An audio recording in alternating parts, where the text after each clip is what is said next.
Yung vlog natin kaninang umaga, nilagdaan po ng Pangulo ng Pilipinas. Hindi po si Duterte yun ha. Tapos na po yun. Ng Pangulo ng Pilipinas, wala pong iba kundi si Pangulong Bongbong Marcos, yung bagong mapa ng Pilipinas. No? Yung kumbaga, kasama doon yung West Philippine Sea. Ay nako, umalma! Umalma agad ang China, mga bossing. Sabi nila, ay hindi pwede yan. Hindi kami papayag yan. Isusumon namin kayo. Ito po yung Ministry summoned the Philippines. Ayun summon the Philippines. Sumagot agad mga kababayan. Wala pang 24 oras. Patrick Lim, shoutout sa iyo. At si Renato Barrera. China, meanwhile, expresses discontent over the two Philippine maritime laws signed by President Marcos. Beijing's foreign ministry summoned the Philippine ambassador Jaime Flor Cruz to give a message urging Manila to respect China's territorial sovereignty. Teritoryo na daw po. Ay kasi naman yung dating Pangulo, mga kababayan, pabayadin kasi. O talagang gusto ipamigay yung mga isla natin. Kaya hindi inasikaso. Alam niyo po mga bossing, kung inasikaso ng dating Pangulong Duterte yan, kagaya po nung kanyang sinabi, nung siya ay nangangampanya, wala pong problema ang Pilipinas. Hindi po magkakapalmuks ang China na sabihin, umaabuso kayo kine-claim nyo yung aming teritoryo hindi po maggaganyan yan. Kasi po mga kababayan, yung 9-dash line, 10-dash line, buong mundo, pinagtatawanan yun. Sinasabi ng buong mundo, ay nako, yung mga imaginary line yun, no? Mga DDS lang po ang naniniwala dyan, mga kababayan. Sabi nga nung ibang mga DDS, wala na yan, hindi na mababawi yan. Manang-mana sa kanilang tatay, no? Wala na yan, hindi na mababawi yan. Sa China na yan, biruin nyo po. No? Isla natin, na ipanalo natin sa arbitral ruling. Na ipanalo natin, no, sa UNCLOS.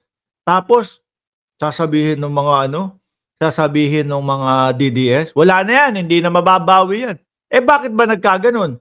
Kasi pinabayaan niya ng dating Pangulong Duterte. Nadala po tayo, mga bossing, nung panahon na siya ay kumakampanya na sasakay ako ng jet ski, ituturo ko yung bandila dyan. Para sabihin sa kanila na atin ang West Philippine Sea. Nung nanalo na, nakalimutan na po.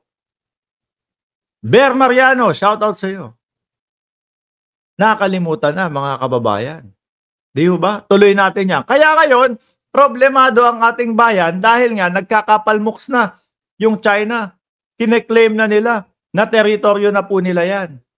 Kasi siyempre, ikaw ba naman, 6 na taon, 6 na taon na, wala. Pakiramdam mo, okay lang ng okay sa Pilipinas. Nagbago po ang presidente. Yung presidente po natin ipinagtatanggol yung ating mga karapatan. Hindi hahayaan na may makuha kahit 1 milimetro na teritoryo natin. Di ba? Yung dati kasi, mga boss, dating Pangulo, wala. Ano tayo dyan? Status quo tayo dyan. No? Kung ano yung napag-usapan na lang dati, okay na yun. Kasi nakakatakot Baka digmain nyo kami. Ganon. Kasi baka bigla na lang ganito, ganyan. Di ho ba? Tapos, nung panahon nila, ang China, ay nako, okay lang. Sige, bahala kayo dyan. Tayo kayo ng struktura dyan. Kaya syempre, iisipin nila, mga kababayan? Sa atin na to. Isinuko na ng Pilipinas to. Nagkamali ho sila. No? May isang presidente tayo ngayon na lumalaban at ipinaglalaban ang ating teritoryo na ultimo po, mga kababayan, ating mga ninuno, hindi ho pinabayaan. Ibinuwis ang kanilang buhay para dito. Tapos merong mga ilang presidente na, hayaan mo na yan. Tubig lang yan. Di ba nga, sakto yung comment ni Ma'am Delia Rosario. Sabi ni Digong, hayaan mo na yan. Tubig lang yan. Nakakalungkot mga kabayan, no? Sabi ni Blandy Villamor, Sir Mark, yun pong magsabi na wala na yan, hindi na mababawi yan. Dapat hindi sila titira dito sa Pinas. Doon sila sa China, sabi ni Bland Villamor. Totoo. Ano pa nga no? Nagkaroon ng yung mga tarpaulin.